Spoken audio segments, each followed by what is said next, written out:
And you can turn off the lights now.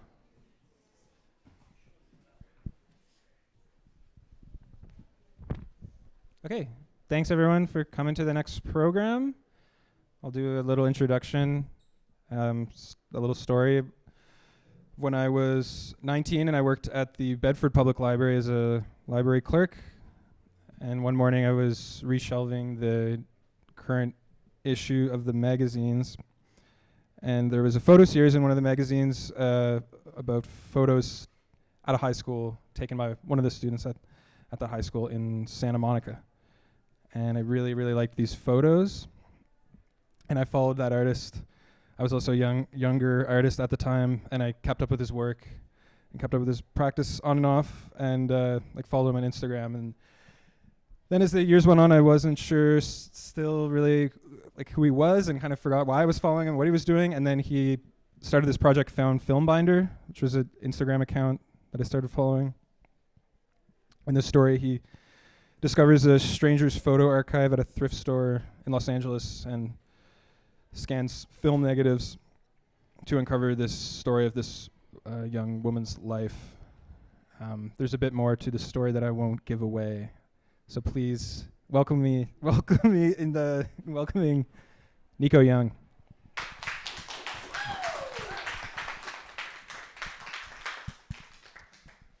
Thank you, Andrew, for inviting me to come to Halifax. I met Andrew last summer when he visited LA, and he told me he was from Halifax, and I was like, I've never met anyone from Nova Scotia.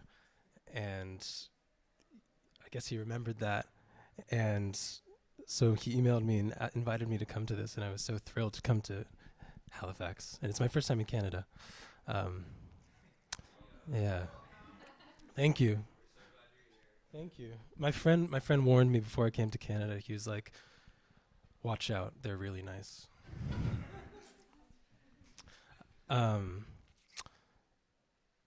So I made this project when I was 19. Very few people knew about it, but it had profound, lasting effects on my life, which making this presentation gave me an opportunity to reflect on. So the story starts in January 2019. I was on a trip to the San Francisco Bay Area when my friends took me to a secondhand art supplies shop in Oakland. I'd built a small collection of other people's lost photo prints for a while then, but I'd never been so fortunate as to find someone's personal archive of film negatives, uncurated. There were handwritten labels on the negative sleeves that placed them: Ecuador 93, Mexico 96, Rockstar 97, Berlin 0102. There weren't any other markings to indicate who the original owner/photographer was. I had no idea if the photographer was a professional or a woman or a man. And since all I had were the negatives, I couldn't even see the photos yet. I used my phone to invert the colors and look at the negatives. At a glance, they seemed like interesting and personal pictures, not the work of a professional, but of a hobbyist. So I brought the negatives home with me and began the slow, laborious process of scanning them. There were hundreds of negatives with dates spanning 1993 to 2002. I started with the first few sleeves of black and white film.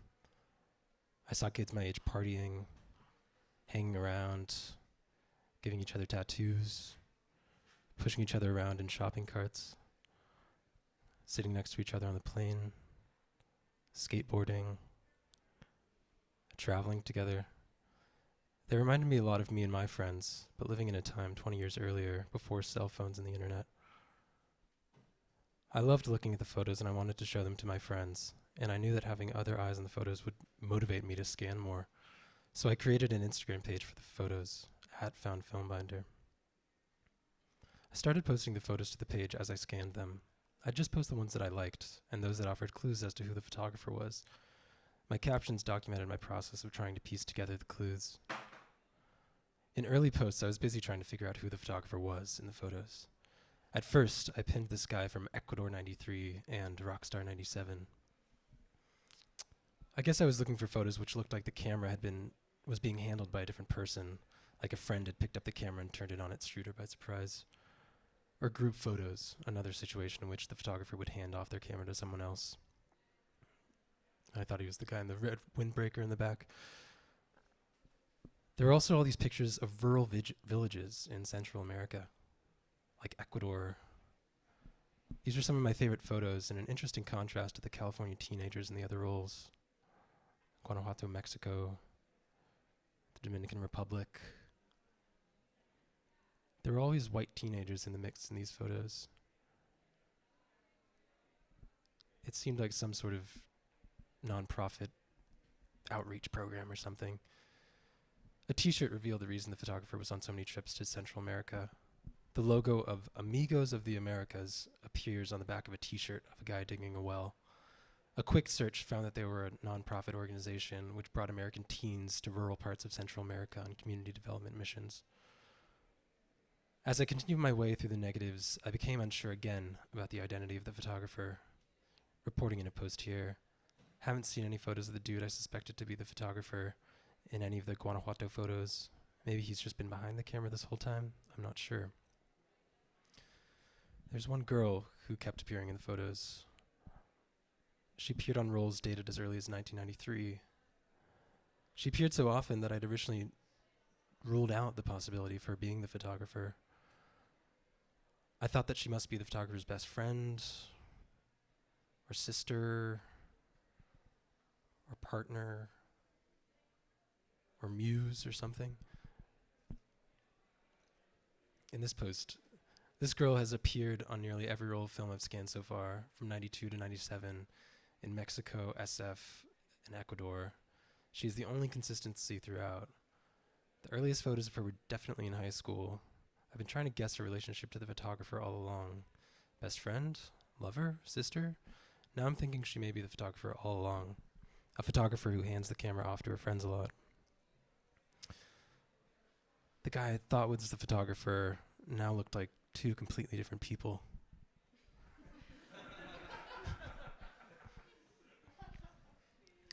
And then the girl even appeared with the camera in her hand.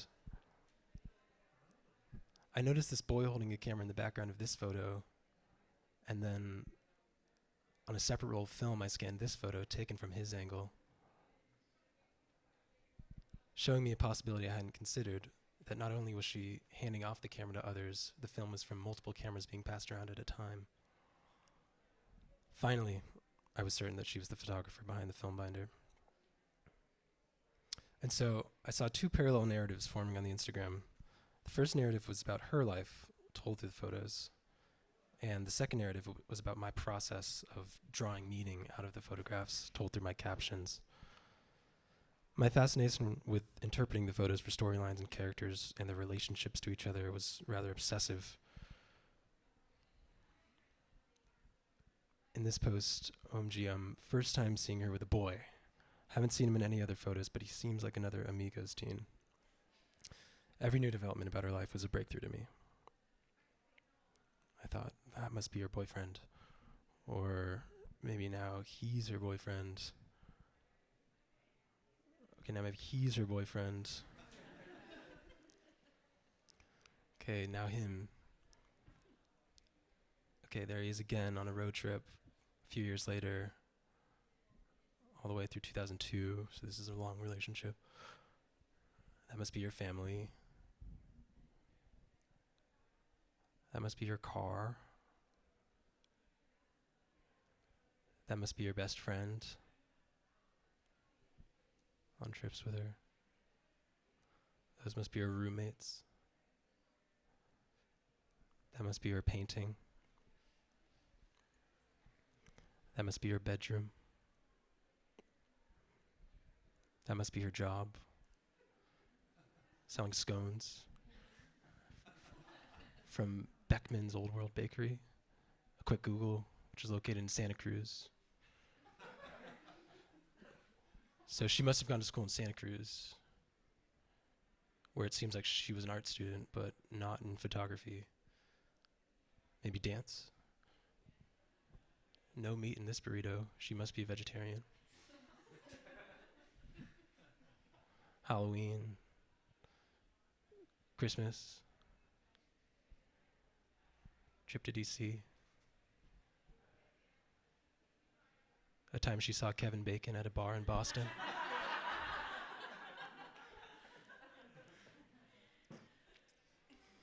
I started noticing patterns in the photographs, recurring images across many years.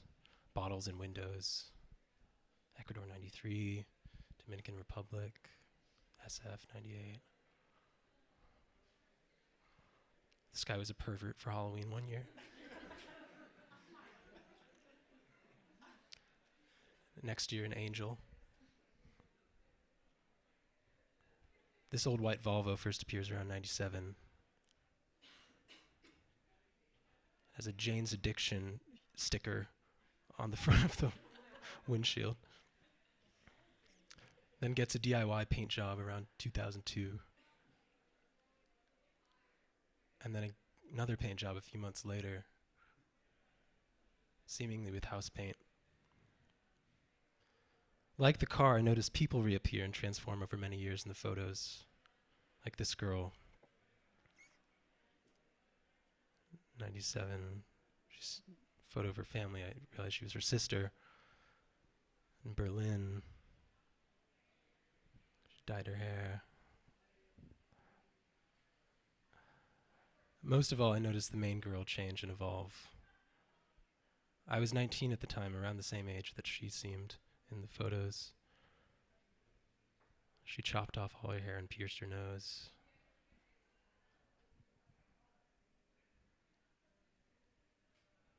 Started taking self-portraits like this. I watched her life unfold from a college student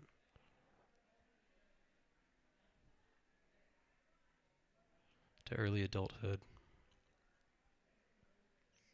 and professionalism.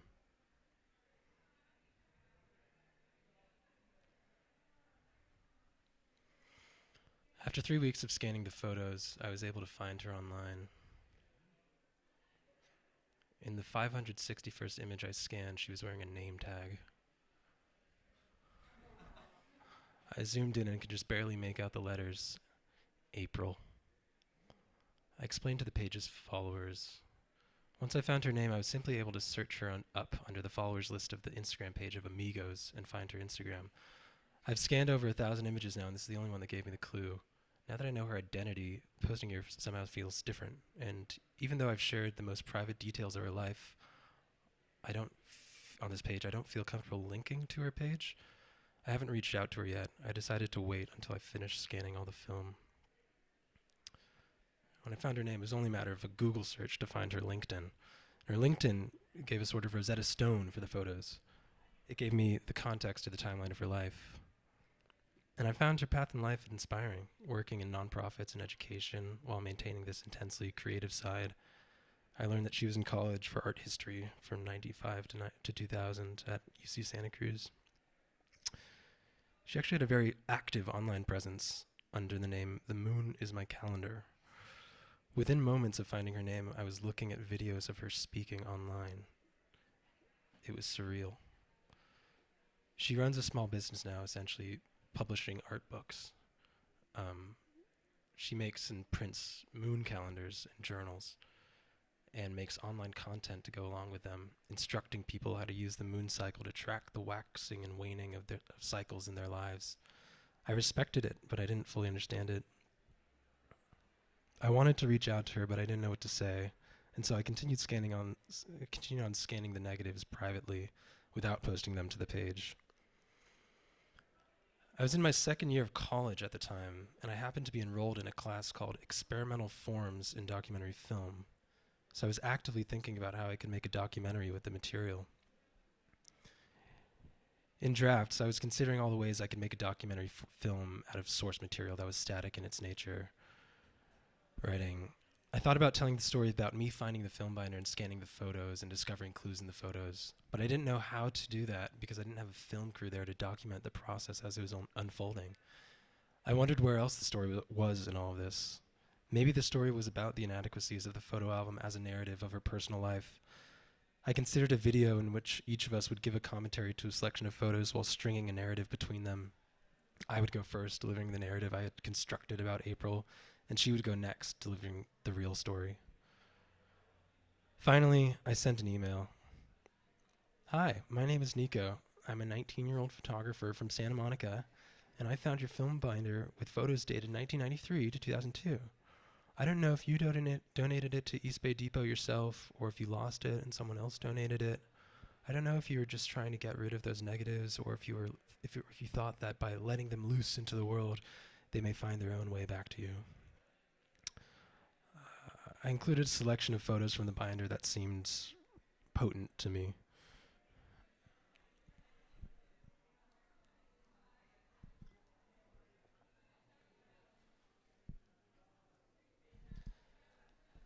After a week, I got no response. I just assumed she wasn't very interested in making a collaborative project with me. And I didn't want to push her to participate in something she wasn't enthusiastic about. So I drafted a different documentary proposal. Now, this is the second draft of my documentary proposal for the documentary class I was in. And as it happened, I myself became the subject of someone else's documentary during that time. In the revised proposal, I shifted focus to events in my own life which coincided with scanning the film and discovering her.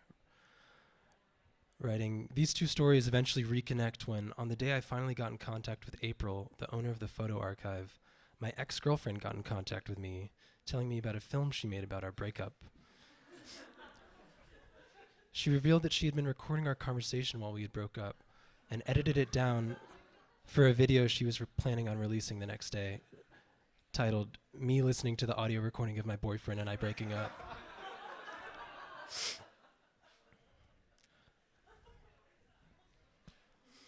I felt betrayed to find out she had been recording such a personal moment, but it made me reflect on my own principles around documentation, especially self-documentation. This experience made me sort of decide to break out of the medium of film for my project. It seemed like a story better read than watched. My new idea was a collection of digital documents sequenced to make a documentary about my interest in April's photos and my personal struggles while making a documentary about them. Then finally, the next week, I received an email from April. "Hope you are well.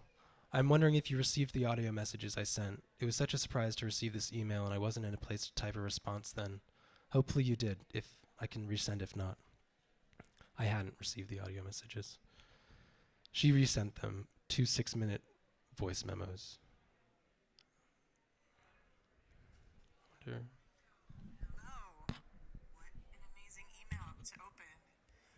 My fingers are really cold and I'm sitting in my car and I don't feel like typing on my phone, so I thought I would just record a little voice memo as a response because, wow. Yes, those negatives were in some box, probably somewhere when I was emptying out a storage unit last year. And, I'm 41 now, and there is a certain amount of the weight of memories and photographs. I used to take a lot of film, probably, as you can see, because that's what was always. She was 41 years old now with a family. I sent her an audio message back, and she sent another one. We went back and forth like this, only sending audio messages. In my next message, I finally told her about the Instagram page and that I was interested in making a documentary project with her if she was interested too. She followed the page and went through the photos and responded to my captions, rediscovering the photos and reflecting on the memories they brought up. Like this photo. So interesting to imagine your thought process, trying to pick up on clues. Who is who and how are they related? What is the relationship? I asked myself that too. The guy in the photo was named Zach. We didn't get along very well, and I think he had a hard time that summer, and I was not my most understanding, compassionate self with him. I think he was from Texas. I remember calling him when we all returned home to apologize, and he said he didn't remember me. And that was that. Her commentary gave much more meaning to the photos. Under this photo from the Dominican Republic in 1997, she wrote, "This is the rice field I walked by every day on my route. I feel like I can transport myself there seeing this photo." And this one, Heather and her dad, I'm going to send her this picture on Facebook, putting slides in order in the carousel to tell a story, holding them up to the light to reveal their image.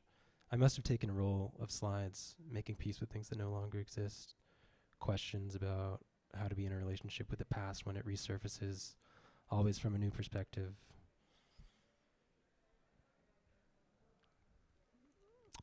I came to a similar realization as the one I came to before. The documentary I'd been searching so hard to give a form to was right in front of me all along. The Instagram page itself could be the documentary. It already documented my discovery of April, and with her commentary, it documented her rediscovery of the photos and the strange relationship we had. I dropped the ideas I had about integrating parts of my personal life into the documentary. This sort of marked a dead end in my process of figuring out the documentary, but an informative one. My experience of having an intensely private moment be leaked online for someone else's artwork made me sensitive to sharing April's photos. So I resumed posting photos from where I left off in the binder, and I submitted the Instagram page itself as the final project for my documentary film class, as a living, collaborative, experimental documentary. This excerpt from my report about the page explains my thinking to my professor. I let followers know that I was resuming the page where I left off in the scans, requesting April's commentary whenever she feels compelled. So now the documentary is living. We will contribute to it when we can. She hasn't seen the rest of the photo files yet, so her comments are still her first reactions. It's liable to change or stop if either of us want it to. It is still a private page, and I'm thinking about keeping it private for the time being. The audience is small, and it feels better that we're speaking to a small room rather than a large crowd.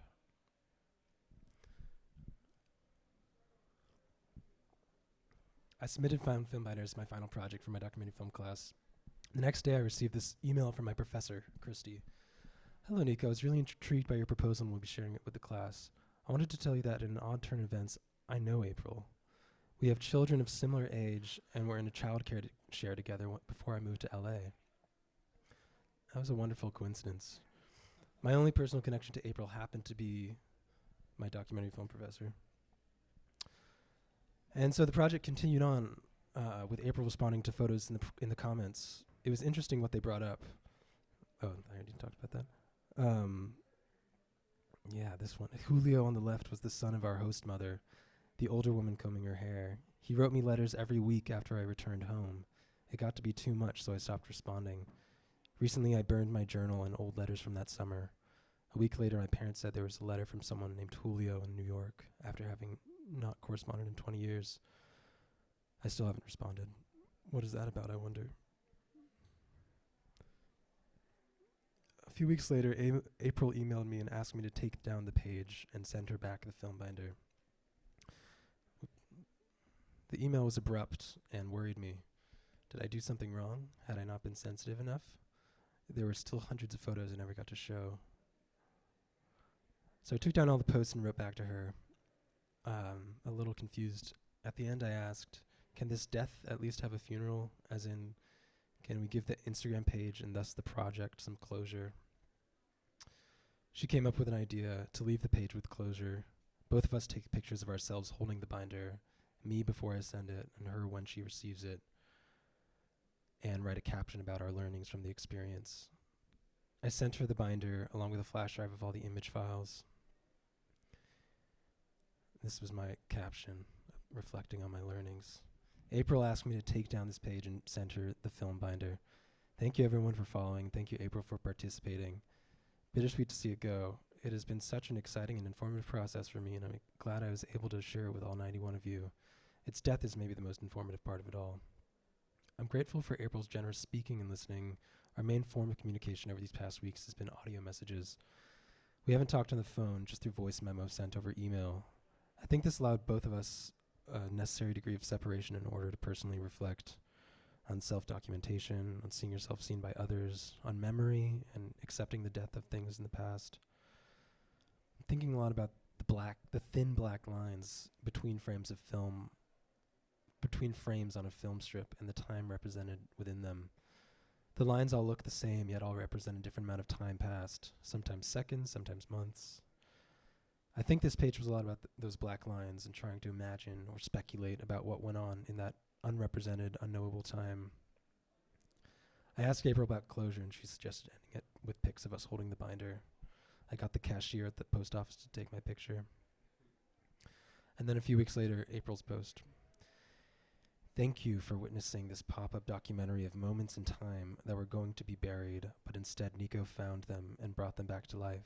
A new life with new light, new perspective through new eyes. The found film binder was like a boomerang, a time capsule, a Pandora's box that resurfaced as a teacher for both of us. For this I am so grateful. Why did I let go of the binder in the first place? I didn't know what to do with all the weight of the memories that were taking up space physically and emotionally. I didn't want to throw them away either. Some things get donated to science to study after they die. I guess this was donated to art for a similar reason. To make some meaning after the fact. Some of those images I had never seen, others I had tried to erase completely. Some I did not want to revisit in a public way. This project was a container for exploration, self-reflection, and ultimately forgiveness and acceptance. Nothing is created or destroyed, it just changes form. Through this process, I realized that I needed these memories to change form. So I decided to shred them, to liberate the energy that was feeling stuck. I wasn't ready to do this the first time around, and now, after seeing them again, I can. Maybe I will regret it, but I trust that whatever is in the past that needs to be revisited for healing and growth will continue to resurface. Through my exchanges with Nico, I thought a lot about the physicalness of film, the waiting period for development, the memory of buying a roll of film with 24 or 36 pictures. There was a finite number. Now things appear limitless, except we pay for memory storage. One image can exist simultaneously all over the world to be shared and liked in a non-physical reality that seems real. These negatives were confined to a box, and then by letting them go, they took on a life of their own. Every time a memory is remembered, it changes the memory, brain, science. The one black and white of me on the railroad took my breath away. Who's that girl? I wanted to talk to her, to call back parts of myself, the wild nature, the independent nature. When Nico sent me this one, I recalled things I didn't know were still a part of me. It was like a visit from an old friend after almost 20 years. And I have no idea who actually took the photo. Some relationships need to die. Some will regenerate in a new form. In social media, they accumulate as if that is a good thing. Who do I truly know? Who truly knows me? There's no single narrative, multiple narratives. Each picture is only a tiny part of the story. Any one of the photos could be captioned in 1,000 ways. This whole process made me question, what are the narratives I tell myself about my life? I imagined for Nico they were all pieces of an incomplete puzzle. Who are these people? Where are they now? What else happened that didn't get captured on film? Comfort with the unknown. I appreciated being included in this process. The end is also the beginning, April.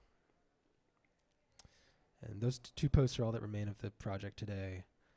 It only existed for a few months at the beginning of 2019 and was only ever seen by a few dozen friends who followed it at the time, including this guy in Canada. I came to terms with it as a project that was ephemeral. It didn't have a stable form as a book or a documentary film that could be easily shared in perpetuity. It lived on mostly as a story. I like to share a series of tangents and coincidences in my life that happened after this project related to the film binder in April. In the years since the project, I've returned to the folder of image scans from the binder often, like a good book, a body of work of which I was the sole audience and researcher. I didn't want to bother April with my inquiries about her personal life. I continued this game of seeing what I could find myself just by looking at the photos closely. The photos accrued new meaning to me as I grew a bit older. The binder covered a period of her life up until 2002, when she was 24, the age that I am now.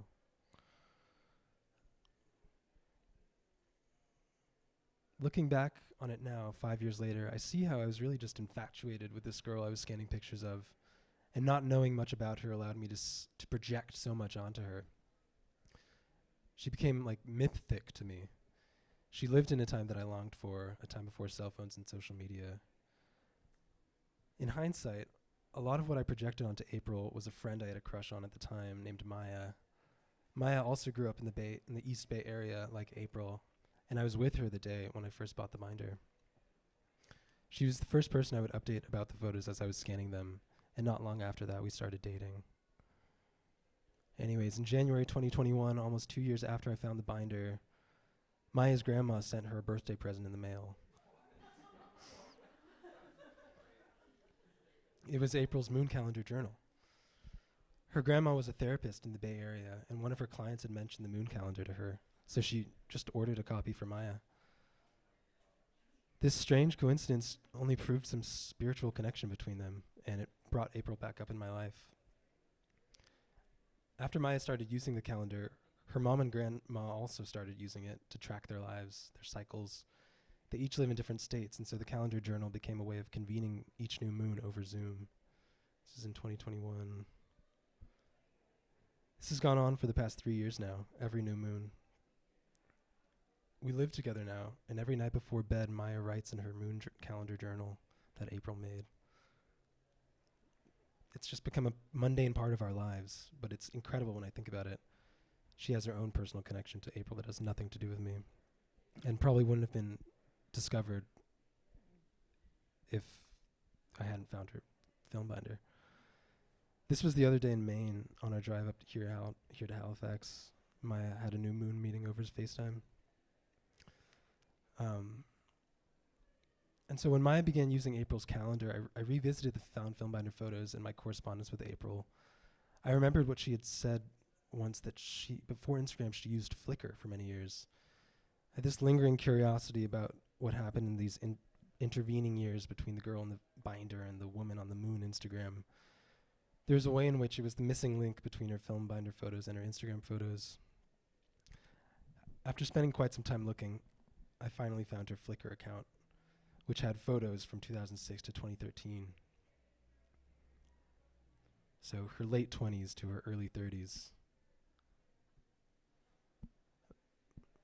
Most of her photos were full outfit self-portraits. She was keeping a daily log of her outfits at the time, which she was sharing to a Flickr group called Wardrobe Remix. Another photo archive of its time. Her Flickr documented more of her travels. Japan.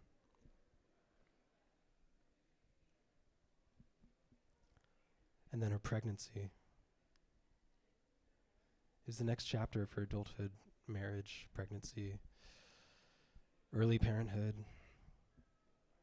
It was like a sequel to the film binder. These two eras of her life neatly straddled this shift to the era of digital photography and social media.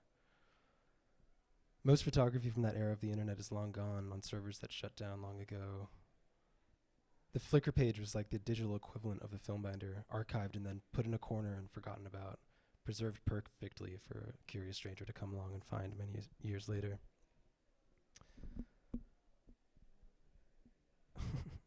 My parasocial obsession with April was like following the life of a celebrity. She's like my own personal celebrity.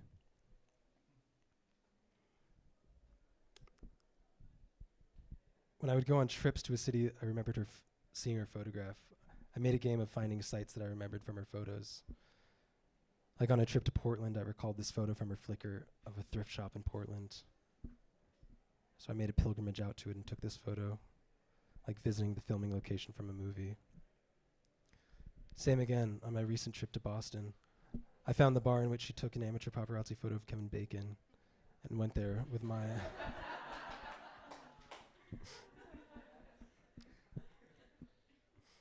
Sometimes this has happened in reverse. I discovered that I had also photographed something that April did without realizing it. Like just the other day on our drive up to Halifax, passing over the Penobscot Narrows Bridge in Maine. And then later that night, while preparing this presentation, I did a double take at a photo from her Flickr of her on the same bridge, back in 2008, with the earlier bridge it replaced still standing in the background. Another strange coincidence happened a few months later that brought April back up in my life. I was watching this series of video interviews with Americans living in Berlin, recorded on September 11th, 2003. And in this one video, this guy talks about running karaoke nights at a bar in Berlin. And this rang a bell in my head. I remembered April had a few photos from a karaoke night in her photos from Berlin in 2002.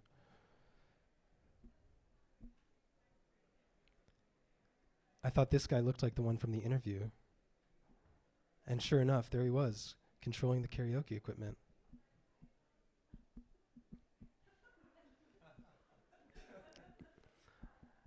I went and looked through the other interviews with Americans living in Berlin in 2003, and there's an interview with this girl named Athena.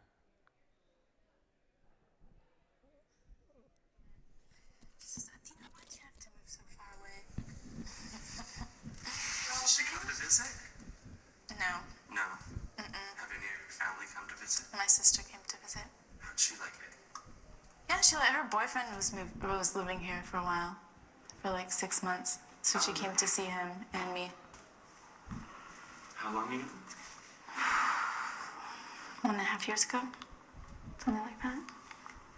That was before you left and came back. That's right. So she mentions her sister visiting her a year and a half ago, and this was recorded in 2003. Doing the math, lines up when April visited Berlin. Even though I hardly recognized her from the photos, there she was, April's sister. I emailed the video to April, and she forwarded it to her sister, who didn't remember ever recording it.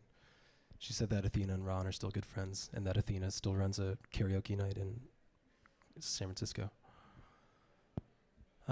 So in conclusion, Andrew's invitation to speak about the Found Film Binder in Halifax surprised me. I hadn't been asked about the project in years. My artistic focuses have since shifted. I just finished building a kitchen. I wanted to talk about something else, something more recent and relevant. And then I realized that the total solar eclipse would be happening the week of the fair. April turned my attention to the lunar cycle, and living with Maya, who was tracking the moon in her own way with April's calendar, the lunar cycles started to become a part of my life, something that I thought about. I reconsidered Andrew's invitation to speak about Found Film Binder. I realized that the day I would be traveling to the East Coast to go to Halifax was the same day as this total solar eclipse. Like the moon passing over the sun, these two forces in my life came together at an opportune time. Without April, I wouldn't have had much of an interest to see the eclipse. And without Andrew, I wouldn't have had a reason to travel to see the eclipse. And so I rescheduled my flight so that I would have a layover in Texas on the way. My brother also happened to be traveling to the East Coast to play a show, so he booked a layover in Dallas at the same time as me. We left the airport and Ubered to a riverfront park where we sat and watched the eclipse.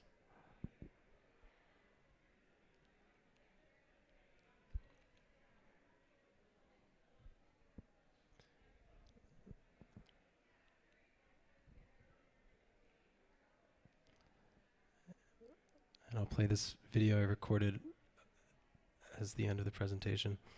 Oh, the time lapse.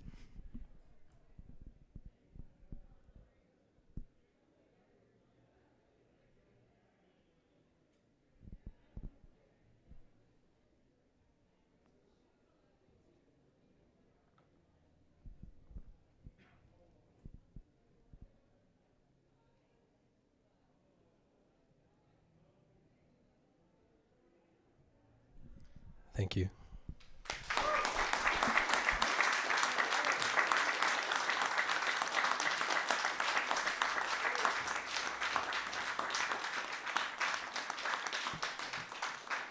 Maybe we could just turn the lights on, and if anyone has one or two questions, we have 15 minutes. I think they're on the other side of the room.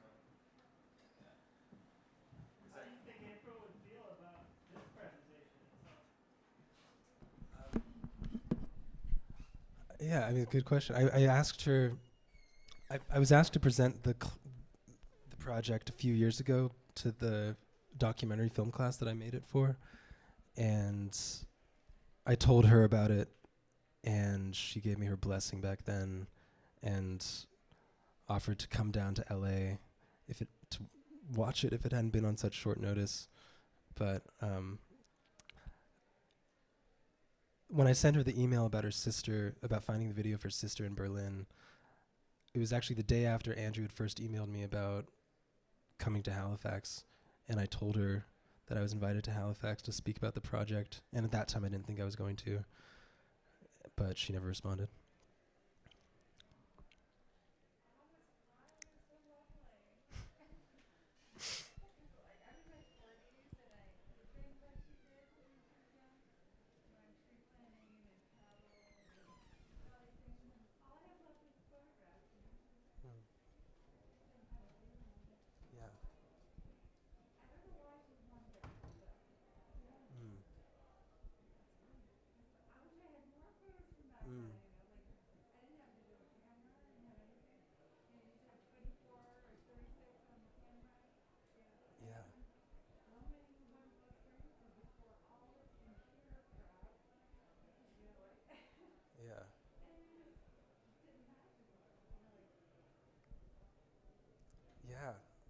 mean, that's the big, like, that was kind of the biggest inquiry in my head is how could anyone get to a stage in their life where they discard all these memories?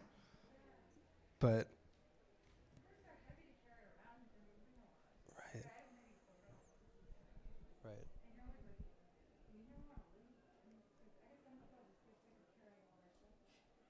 right. Simple as that. Sounds like it's more for her though. It sounds like it's more she just wants to let go of stuff mentally too. I don't know, just guessing. Yeah, Sounds like there's that's, yeah.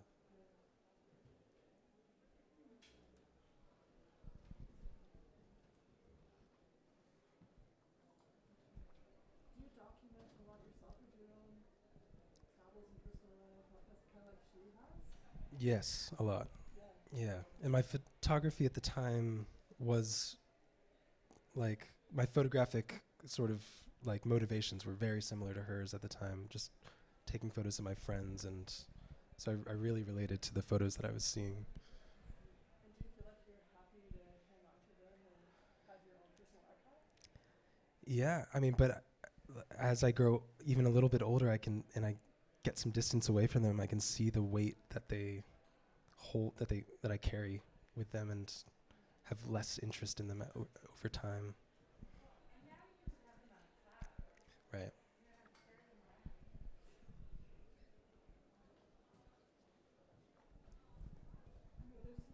There's such a cool I've had someone personally. There's such a cool resource for future art projects, like or writing, like is if you can do your own personal archive. Like I love it if I can just look back and draw on stuff once in a while. Yeah. Like not dwelling, but just like, hey, that's Yeah. a cool scene for something. Right. Yeah. I have a question for Yeah. you. Do the synchronicities that have occurred for you, like as a curator and a creator of this project, does it feel like natural? Does it feel spooky? Like how does that make you feel after putting it all together? Yeah.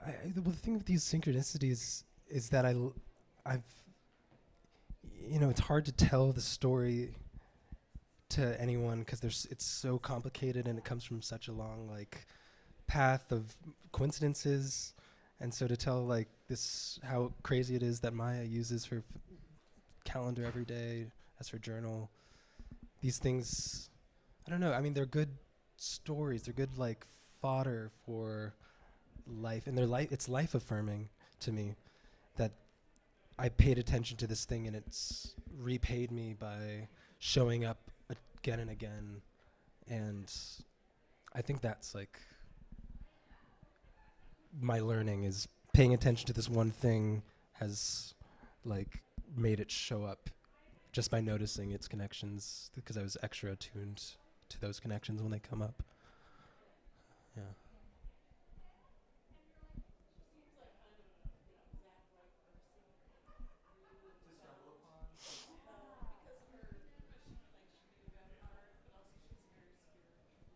Yeah.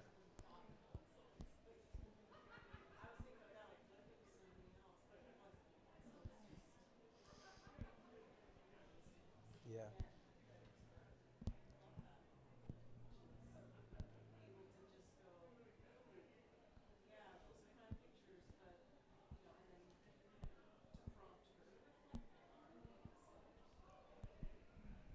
Yeah. Melcher, I think you've mentioned something that now you've shown us these photos of April's life, and now, like, you're in your comment just now, you're making more observations of what you think she might be like as a person. So now all of us are symptomatic connection, and are able to make our own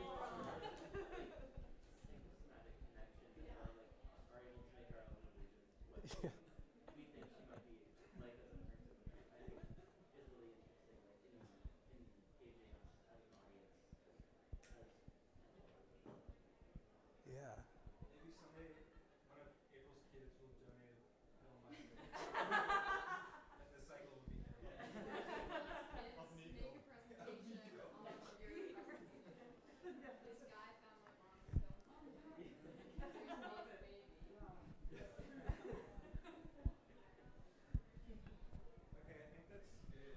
Thank you.